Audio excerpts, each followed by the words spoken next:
صوتك يضج في الآذان، في الضمائر، في كل زوايا الوجدان.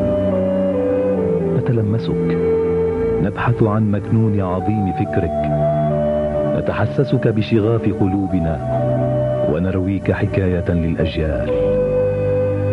أيها الإمام، نستحضرك في كل مقالة عن الحوار، في كل نص عن وحدة الوطن وبناء المؤسسات، وفي كل خطاب عن حق الإنسان.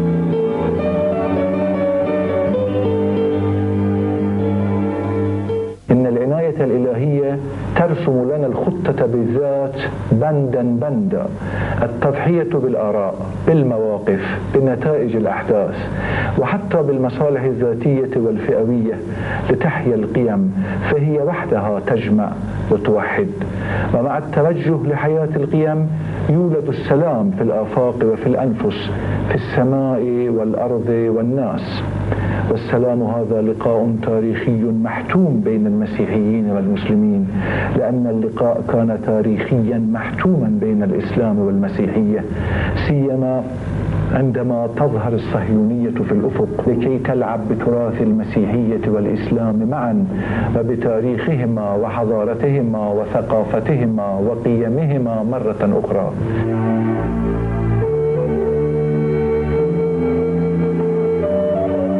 من أجلهما ومن أجل لبنان جاء الإمام السيد موسى الصدر إلى لبنان وطنه الأم ليقيم دولة الإنسان، الدولة التي لا تعيش إلا بجناحيها المسلم والمسيحي.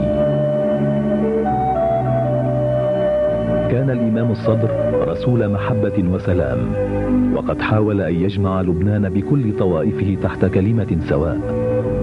فمن هو صاحب هذه الكلمة السواء؟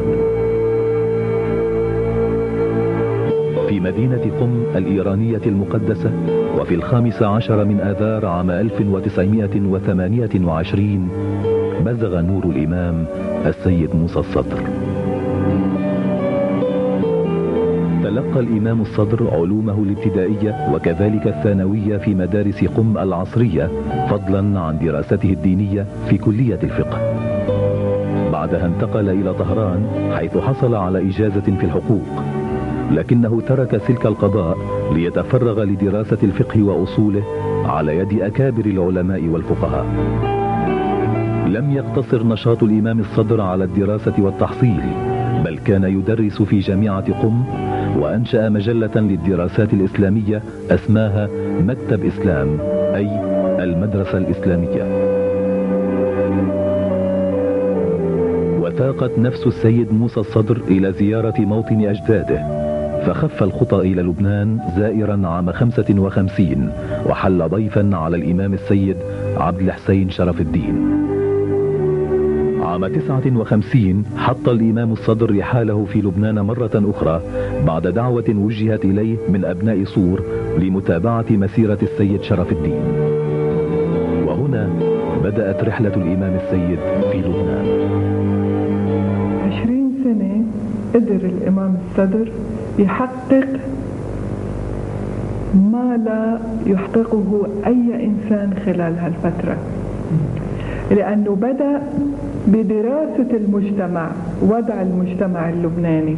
استطاع الإمام الصدر يجمع بين كل هالاختلاف الموجود، ربما فيني أنا أزيد تناقضات الموجودة.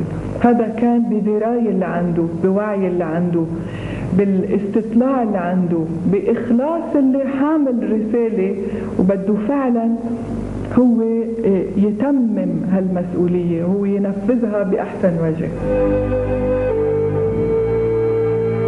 لم يبني الإمام الصدر قصرا عاجيا ليخاطب الناس خطاب الملك للعبيد، بل وجد سبيله إلى قلوب اللبنانيين من خلال الأخلاق التي حملها، ونظرته الانفتاحية إلى الحياة، وإيمانه بضرورة الاعتراف بالآخر لبناء دولة الإنسان. كان سماحته إلى جانب العلم يحظى بالخلق النبيل